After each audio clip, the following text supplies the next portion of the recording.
Congratulations. Thanks, Matt. All right, our last speaker of the day, Saed Marji. Saed is Global Director of Security, Safety, and Facilities for Aramex International across all business divisions of Express, Freight, and Logistics since 2017. Prior to that, he held management positions in operations and finance with Panoplia World Transport for 18 years, with extensive security experience in the Middle East, Africa, and Europe. He had the unique opportunity to work with multiple industry verticals, including automotive, telecom, fashion, high-tech, aviation, and oil and natural gas. His educational background includes a bachelor's degree in finance, IOSH, NIOSH, IATA Air Cargo Security, and Business Management. And personally, Saed was gracious enough to host my visit several years ago, post-COVID, to Dubai, where we actually started this conversation about the ISCPO, and told him if we ever got out of COVID, I wanted him to get on an airplane, and he definitely holds the record at this conference for 14 hours on an airplane to come here and speak at today's conference. So please help me welcome Saed. Thank you, Glenn. Good morning. My name is Saed Marji. As Glenn mentioned, I'm the Global Director for Safety, Security, and Facilities Management at Aramex. During the next 45 minutes, I'll just take you on a short trip to Middle East, walk you through Middle East region, the supply chain, and the security threats that we have in Middle East region.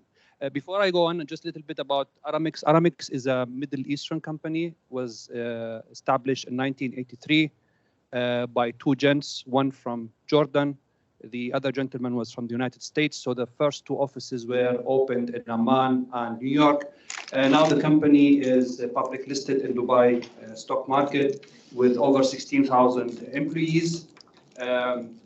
Operating across the globe. We have offices all over the world, from Australia to USA. Apart from Latin America, where we don't have presence, but the rest of the world, more or less, we have offices and warehouses. We do logistics, 3PL, 4PL, freight forwarding, and express services, which is the last mile delivery and fulfillment. So what I'll be presenting today is the quick introduction about the Middle East. Some facts and figures and numbers. I'll be talking about supply chain in particular. What is the supply chain today in Middle East? And then I'll move into the security element of supply chain.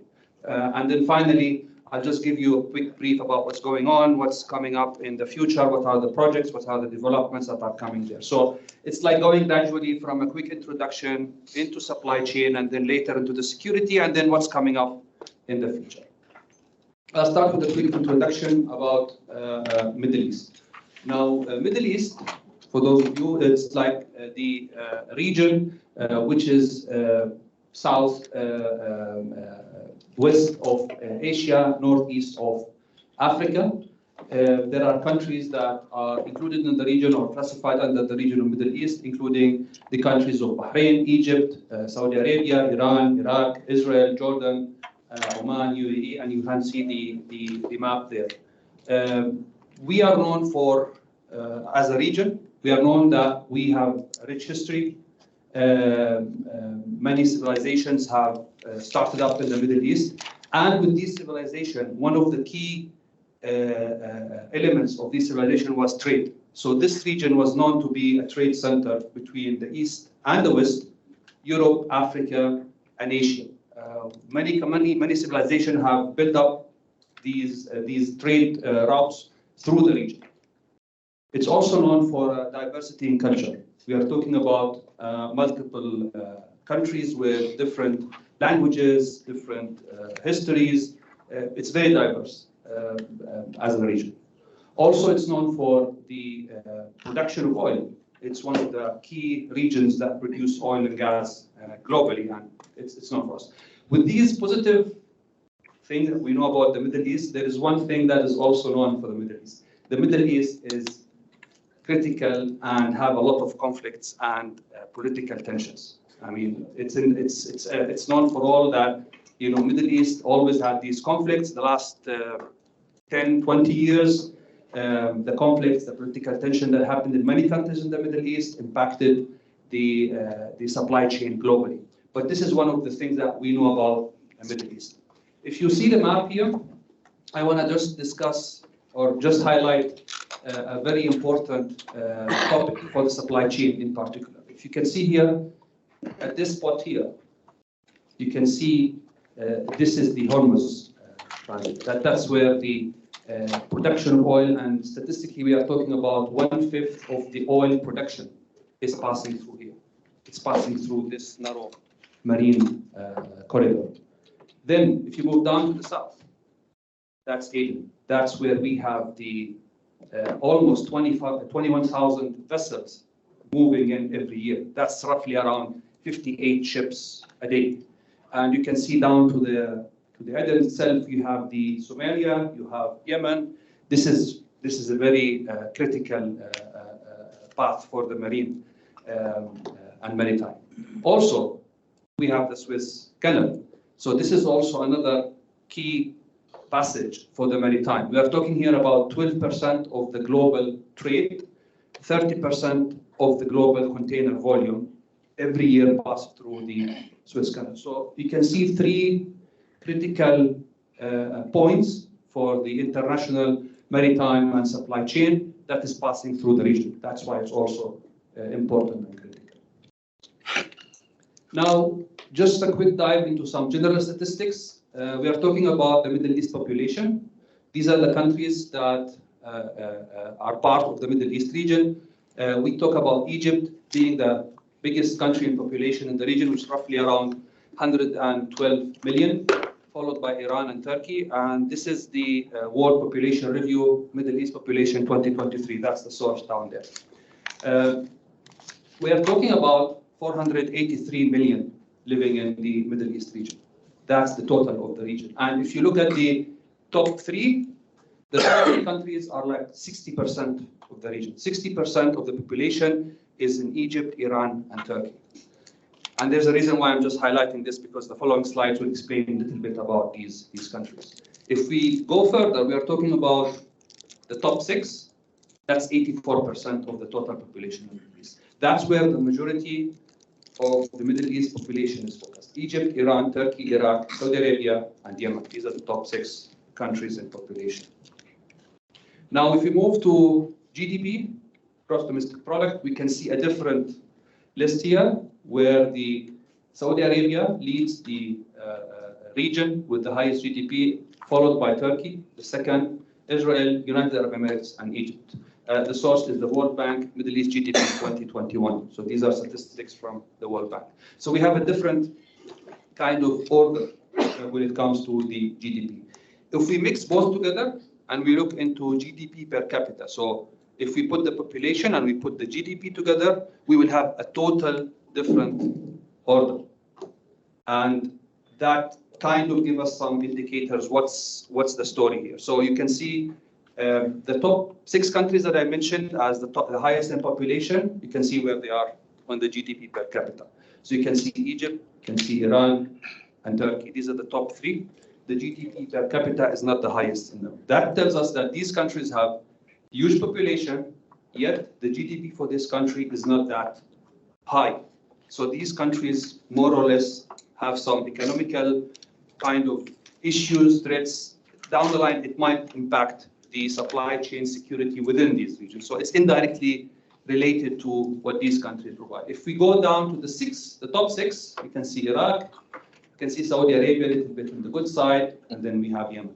So no surprise, GDP per capita for the biggest six countries in population is at the lower end. Whereas the countries that you see at the left are the countries with the highest GDP per capita, which is more or less stable. They have a high level of security. They have standards of life are a little bit on the higher side. The governments are taking care of the people, and these are the countries which you see on the left side. The other hand is the opposite story.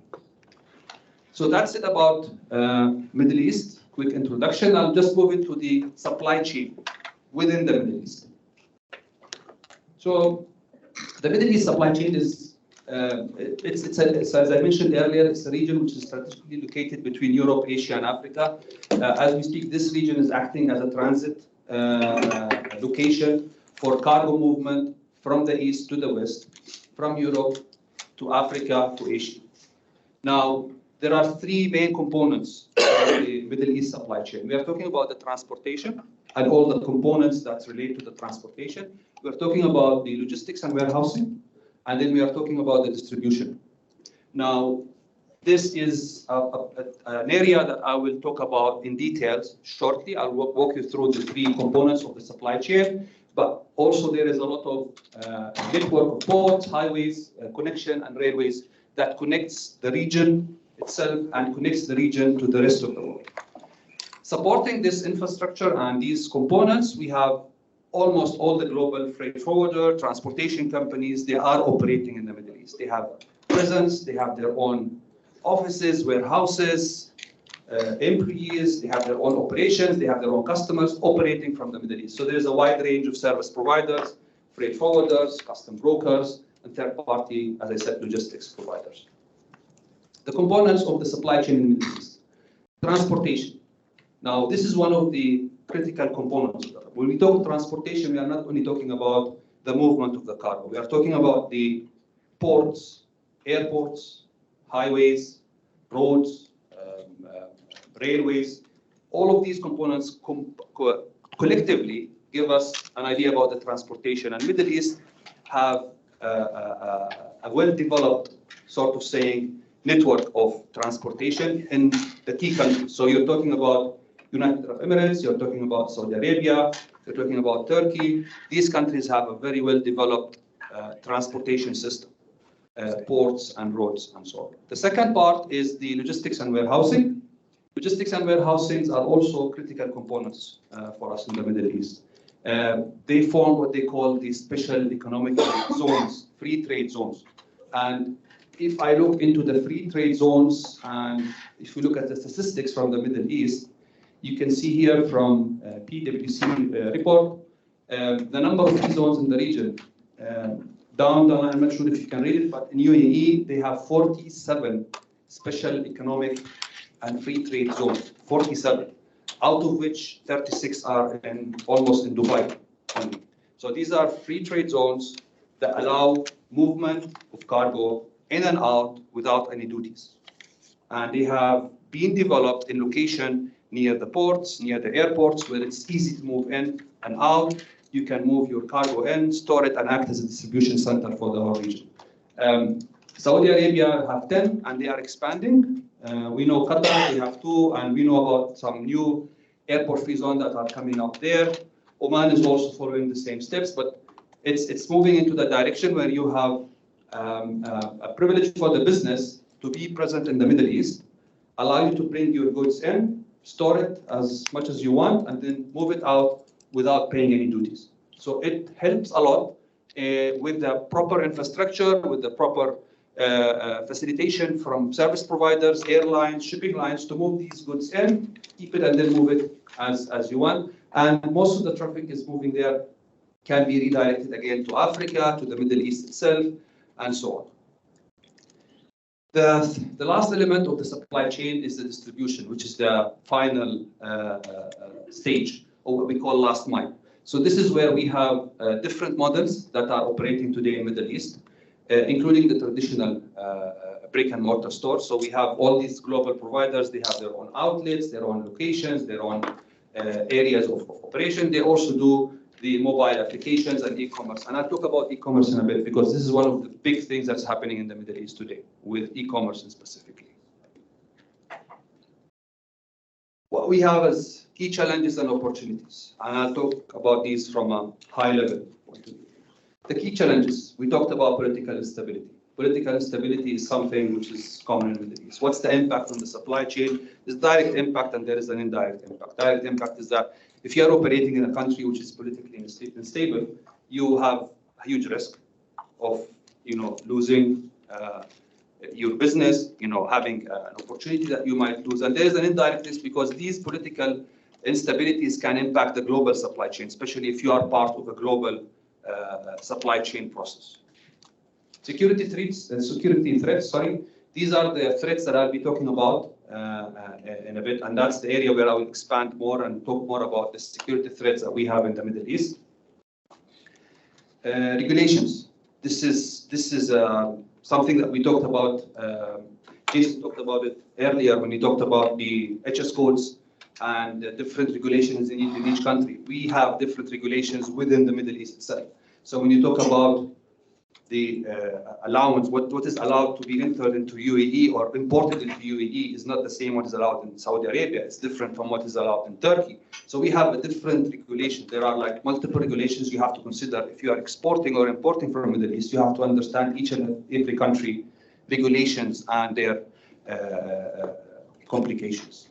Now, if you talk about the infrastructure, and this is not for all Middle East countries, but most of the Middle East countries have lack of proper infrastructure in place. We have also the cultural differences and language barriers. We know that Middle East, most of the countries, they speak Arabic, but then there is also Turkish, there is also the Israel, they speak also Hebrew. So there are multiple languages and also cultural differences that have there. And these factors, one way or the other, can disrupt the flow of goods and services. And most importantly for business, increase the cost and sometimes delays. Because again, we go back to political instability and the impact of other key challenges. What are the opportunities in the Middle East? It's not always that bad. We do have some growing customer market, and that's especially in the e-commerce environment. I'll talk about e-commerce again, as I said earlier. We have some interesting numbers, but the customer market is growing massively in the Middle East. People are moving into e-commerce. They are changing the way that they do their shopping, the way that they are buying things. The customer preference itself is different, and this is what's changing in the Middle East. The second thing is that we have a young tech-savvy population, so the young generations are taking over. Now, it's not the old way of how people used to buy things. Now it's totally different. This is a great opportunity for the Middle East. Of course, as Middle East countries, most of the countries, they depend, and the backbone of their economy is the oil and gas production. That's what drives these companies to change and diverse and build up for the future. So that will still be there for the next couple of decades, where they will rely on oil and gas production and use the money from there to develop the. We also have heavy investments from the governments in infrastructure. I'm not sure if you have followed the news, but a couple of months ago, Saudi Arabia, they announced the foundation of a new airline called Riyadh Air. I'm not sure if you have heard that. This airline will start operation in 2025. They will start with 100 destinations from day one. They already signed up for almost 80 787 Dreamliners with around 40 as an option. So they are going for 120 planes from day one. So that's a massive investment the government is doing there. They are also building up, they announced last week that they are building up one of the biggest airports in the region, in Riyadh, that will support the growth. And then a couple of days later, Dubai came back and said, yeah, we had a plan to build a new airport, which is Al Maktoum Airport, and we want to also reinitiate the project with an airport of capacity of 125 million passengers per year. So they are also expanding. We have huge airport in Dubai now. They are building another airport. So there is a heavy investment that is coming up in the region. You've heard about the projects and the Saudi Vision 2030, NEOM, Alula, all these projects that are coming up. And as part of the plan for the governments to diversify the source of income, they don't want to depend on oil and gas only. They want to get other sources of income for the government. So there are heavy investments. The GCC, Gulf Commonwealth countries, which is 6 countries in the Gulf, they also have established what they call the GCC Railway. So they are connecting the whole 6 countries of the Gulf with the railway system, which does not exist today, but they have started and initiated the program to make it easy for people and for goods to move around the GCC region. So there are heavy investments, heavy projects that are coming there in infrastructure itself, in technology. These areas present great opportunities for e-commerce, retail, and other consumer-focused industries, because this will facilitate, again, as I said earlier, the movement of goods. Of course, also will facilitate the petrochemical industries, which is one of the key industries in the Middle East. Now, I'll just walk you quickly through the top 4 hubs in the Middle East. Dubai, where I'm based, is one of the major logistics hub in the region.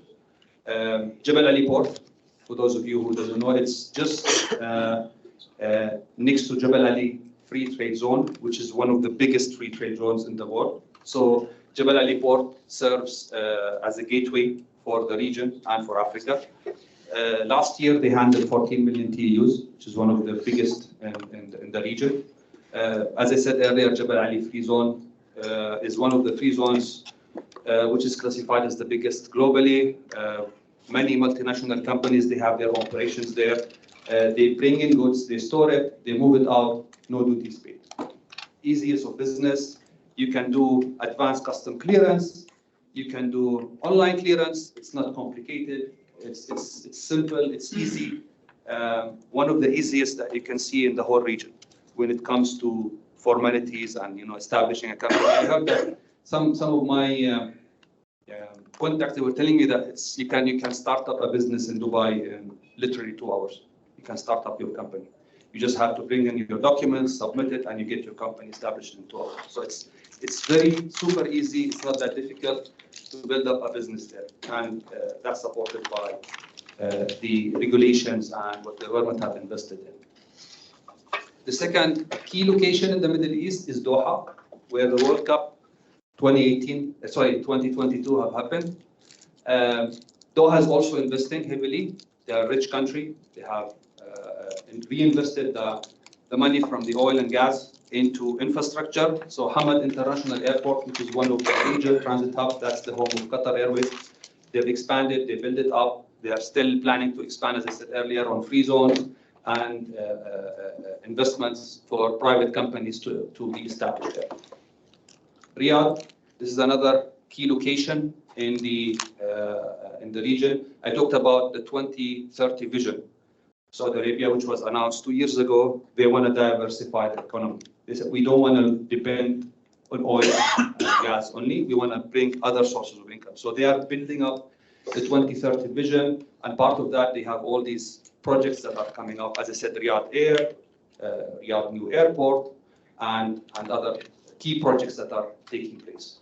And of course, Istanbul is the city that connects Asia.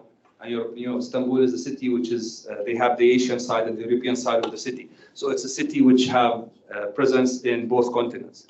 And it's a major crossroad for Europe and Asia, be it by sea or by air or by even land. And it's a major transit hub. They have the new Istanbul airport that was opened up a couple of years ago. So these are the key logistics hub in the Middle East region. And this is what is special about these areas. Now, and by the way, if you guys have any question, please feel free to interrupt.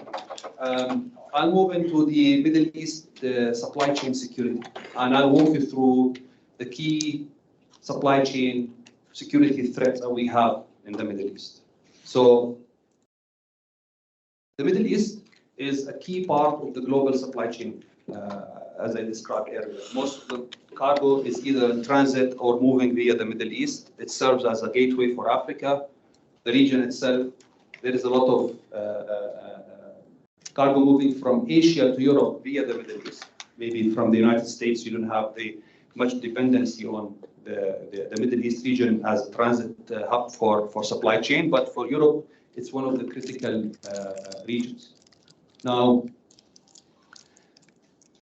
what we have here is that we have some threats, security threats, that are known for the region. So supply chain in general, you have supply chain security threats that are known for global players or global providers. But there are some specific threats that are more relevant to the Middle East than any part of the world. And these are areas of terrorism. This is something I'm going to talk about because this is a little bit of a Middle East kind of a thing. Piracy. We all dealt with cases, and we've seen in the news the piracy and what's happening there in the Middle East supply chain. We watched the movie Captain Phillips. That's a famous one about the piracy and what was going on there. Cybersecurity. Jason talked about cybersecurity, but in Middle East, it's also a key risk, and I'll talk you through it in a bit. Why it's special in Middle East, and finally the political instability. So I'll walk you through these key four Middle East supply chain security threats one by one, and just explain. So let's start with the terrorism. So we know what's the terrorism threat in the Middle East. You have Al-Qaeda, you have ISIS. They've targeted countries within the region and outside the region. They've targeted particularly supply chain related infrastructure. So they targeted ports, they targeted airports, they targeted infrastructure that can have a direct impact on the supply chain and the flow of goods. So these are like the attacks that happened a couple of months ago, or a year, that you might have seen it in the news when Al-Qaeda from Yemen was sending drones to the petrochemical facilities in Saudi Arabia. They targeted areas in the Gulf, the ports, the airports. It caused delays. It disrupted a little bit, but then the countries kind of mitigated and managed to get this risk off the radar. So terrorism still is one of the key threats that we have in the Middle East, because any kind of attack or terrorism activity can directly impact the supply chain in the whole region. So that's why what the governments are doing, and I'll talk about what's happening today. So most of the governments, they have taken steps to enhance the security. For example, in UAE, we've implemented what they call the security measure to protect the ports and airports. So they've publicly said our ports and airports are well protected against any kind of threat. We continuously assess the risks. We work around identifying these threats and making sure that these are mitigated and controlled. Also, there is a big impact on the supply chain. So there is continuous evaluation, continuous monitoring, continuous collaboration with other countries outside the region to make sure that terrorism is also, as a threat, is mitigated and controlled. And of course, the bottom line is to make sure that the flow of goods is maintained in a smooth way. Piracy. Now, piracy is an activity which is known in the Gulf of Aden, Red Sea, and Arabian Sea. That's where the threats come into the vessels. We talked about 1,000 ships moving from that location. So that's roughly 60 ships a day.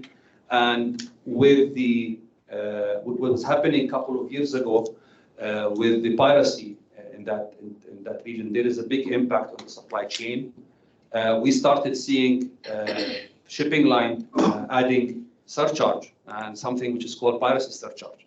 So if you're moving your cargo from that part of the world, you'll get your ocean freight rate, you will get your currency surcharge, you will get your fuel surcharge, and you will get piracy surcharge. So they are charging extra on top of what they are charging you to move the goods from that region.